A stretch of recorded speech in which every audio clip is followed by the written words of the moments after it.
ഇന്ത്യക്ക് പ്രധാനമായിട്ടും രണ്ട് ഇതിഹാസങ്ങളുണ്ട്. അതുപോലെ തന്നെ 108 ഉപനിഷത്തുകൾ, അതുപോലെ തന്നെ 18 പുരാണങ്ങൾ, 108 ഉപനിഷത്തുകൾ, 2 ഇതിഹാസങ്ങൾ, 4 വേദങ്ങൾ. അതുപോലെ തന്നെ ഇപ്പൊ ഇന്ത്യയുടെ ഇതിഹാസങ്ങൾ ഏതൊക്കെയാണ്? ഇന്ത്യയുടെ ഇതിഹാസങ്ങൾ ഏതൊക്കെയാണ്? രാമായണവും മഹാഭാരതവുമാണ് ഇന്ത്യയുടെ ഇതിഹാസങ്ങൾ. അതുപോലെ തന്നെ ലോകത്തിലെ ഏറ്റവും വലിയ ഇതിഹാസ കാവ്യം ഏതാണ്? മഹാഭാരതമാണ്. അതുപോലെ തന്നെ മഹാഭാരതത്തിൽ എത്ര പർവ്വങ്ങളുണ്ടെന്ന് ചോദിച്ചാൽ മഹാഭാരതത്തിൽ 18 പർവ്വങ്ങളുണ്ട്. അതുപോലെ തന്നെ മഹാഭാരതത്തിന് 18 പർവ്വങ്ങൾ. അതുപോലെ രാമായണത്തിന് എത്ര കാണ്ഡങ്ങളുണ്ട്? രാമായണത്തിന് 7 കാണ്ഡങ്ങളുണ്ട്. അതുപോലെ രാമായണത്തിൽ എത്ര ശ്ലോകങ്ങളുണ്ടെന്ന് ചോദിച്ചാൽ രാമായണത്തിൽ 24,000 ശ്ലോകങ്ങൾ അടങ്ങിയതാണെന്ത്?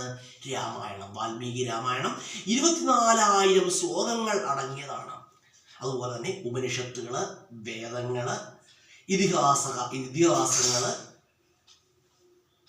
ഇതിഹാസങ്ങള്, പുരാണങ്ങൾ ഇവയൊക്കെ രചിച്ചിരിക്കുന്ന ഭാഷ ഏതാണ്? സംസ്കൃത ഭാഷയാണ്. അതുപോലെ തന്നെ നമ്മൾ പറഞ്ഞു രാമായണത്തിലെ കാണ്ഡങ്ങൾ ബാലകാന്ഡം, അയോധ്യാകാന്ഡം, ആരണ്യകാന്ഡം, കിഷ്കിന്ധാകാന്ഡം, യുദ്ധകാന്ഡം, സുന്ദരകാന്ഡം, അതുപോലെ തന്നെ ഉത്തരകാന്ഡം. അങ്ങനെ രാമായണത്തിൽ 7 കാണ്ഡങ്ങൾ. രാമായണത്തിന് 7 കാണ്ഡങ്ങളാണ് ഉള്ളത് കേട്ടോ. അതുപോലെ പറയുകയാണെങ്കിൽ പുരാതന ഭാരതത്തിലെ നിയമനിർമ്മാതാവ് ആരാണ്? എന്നറിയപ്പെടുന്ന ആരാണ്? മനുവാണ്. പുരാതന ഭാരതത്തിലെ നിയമനിർമ്മാതാവാണ് ആര്? മനു. മനുസ്മൃതിയുടെ രചയിതാവും ആര് തന്നെയാണ്? മനു തന്നെയാണ്. സ്ത്രീക്ക് ഏറ്റവും അധികം പ്രാധാന്യം നൽകുന്ന ഒന്നാണ് മനുസ്മൃതിയിൽ സ്ത്രീക്ക് ഒരുപാട് പ്രാധാന്യം നൽകിയിട്ടുണ്ട് മനുസ്മൃതിയാണ്. അതുപോലെ തന്നെ മനുസ്മൃതിയുടെ രചയിതാവാരാണ്? മനുവാണ്. ആധുനിക ഇന്ത്യയിലെ മനു എന്നറിയപ്പെടുന്ന ആരാണ്? ഡോക്ടർ BR അംബേദ്കർ ആണ്. അതുപോലെ തന്നെ പറയുകയാണെങ്കിൽ ഉപനിഷത്തുകളെ കുറിച്ച് പറഞ്ഞു. 108 ഉപനിഷത്തുണ്ടെന്ന് പറഞ്ഞു. ഏറ്റവും വലിയ ഉപനിഷത്താണ് ബൃഹദാരണ്യകോപനിഷത്ത്. അഹം ബ്രഹ്മാസ്മി എടുത്തിരിക്കുന്ന എവിടുന്നാണ്? ബൃഹദാരണ്യകോപനിഷത്തിൽ നിന്നുമാണ്. അതുപോലെ തന്നെ തത്വമസി എടുത്തിരിക്കുന്നത് എവിടുന്നാണ്? ചാന്തോഗ്യോപനിഷത്തിൽ നിന്നുമാണ്. അതുപോലെ തന്നെ നമ്മൾ ബൃഹദാരണ്യകോപനിഷത്ത് എന്ന് പറഞ്ഞു, ചാന്തോഗ്യോപനിഷത്ത് എന്ന് പറഞ്ഞു. അതുപോലെ സത്യമേവ ജയതേ എടുത്തിരിക്കുന്ന എവിടുന്നാണ്? മുണ്ടകോപനിഷത്തിൽ നിന്നുമാണ്. സത്യമേവ ജയതേ മുണ്ടകോപനിഷത്ത്. അതുപോലെ തന്നെ നമ്മൾ വേദങ്ങളെ കുറിച്ച് പറയുകയുണ്ടായിട്ടുണ്ട്. നേരത്തെ വീഡിയോയിൽ വേദങ്ങളെ കുറിച്ച് പറഞ്ഞിട്ടുണ്ടെങ്കിൽ അങ്ങോട്ടൊന്നും കിടക്കുന്നില്ല. എങ്കിലും 1-2 പോയിന്റ് പറയാം. ഏറ്റവും വലിയ വേദം ഋഗ്വേദമാണ്. അതുപോലെ തന്നെ ലോകത്തിലെ ഏറ്റവും വലിയ വേദമാണ് ഋഗ്വേദം. ഋഗ്വേദം രചിച്ചിരിക്കുന്ന ഭാഷ സംസ്കൃത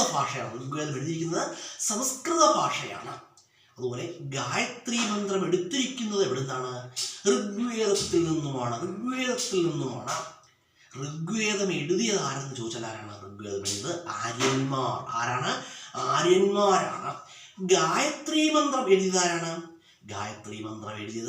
വിശ്വാമിത്ര മഹർഷിയാണ്. അതുപോലെ ഋഗ്വേദം ആദ്യമായി ഹിന്ദിയിലേക്ക് വിവർത്തനം ചെയ്തത് സ്വാമി ദയാനന്ദ സരസ്വതിയാണ്.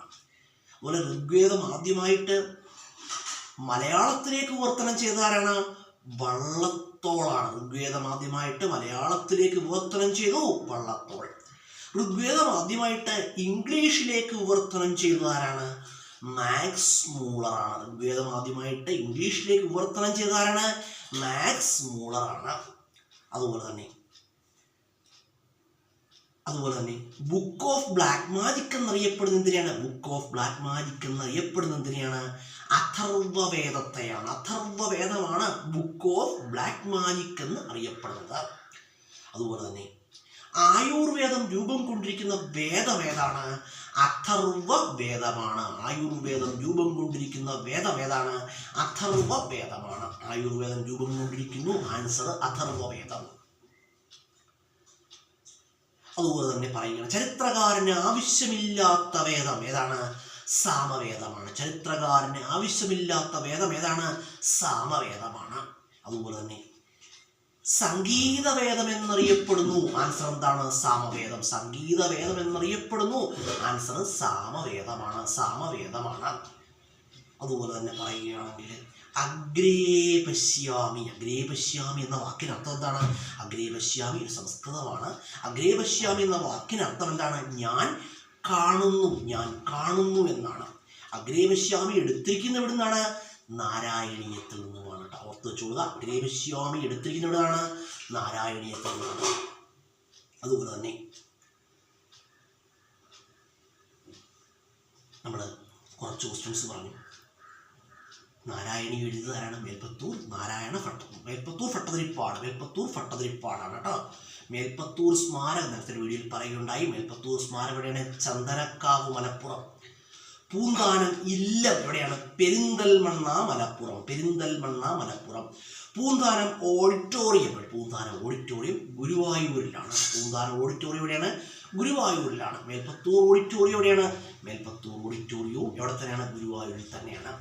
ചെമ്പൈ സംഗീതോത്സവം നടക്കുന്ന എവിടെയാണ്? ഗുരുവായൂരിലാണ്. എവിടെയാണ്? ഗുരുവായൂരിലാണ്. നമ്മൾ കുറച്ച് ക്വസ്റ്റ്യൻസ് ഒക്കെ പറഞ്ഞു. ഇതൊക്കെ എന്താണ്? യൂസ്ഫുൾ ആയ ക്വസ്റ്റ്യൻസ് ആണ്. ഇനി നമ്മുടെ ജീവിതത്തിൽ അറിഞ്ഞിരിക്കേണ്ട കുറച്ച് കാര്യങ്ങളുണ്ട്. അതായത് നമുക്ക് ഒരിക്കൽ പോലും എന്തിന് കഴിയില്ല? ഭാവിയെ നിർമ്മിക്കുവാൻ കഴിയില്ല. ഭാവിയെ നിർമ്മിക്കാൻ നമുക്ക് കഴിയുമോ? ഇല്ല. നമ്മുടെ ഭാവിയെ പ്രഡിക്റ്റ് ചെയ്യുവാൻ നമുക്ക് കഴിയുമോ? ഇല്ല.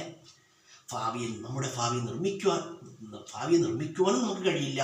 അതുപോലെ തന്നെ ഭാവിയെ പ്രഡിക്റ്റ് ചെയ്യുവാനും നമുക്ക് കഴിയില്ല. ജീവിതത്തിൽ സംഭവിക്കുന്നത് എന്താണ്?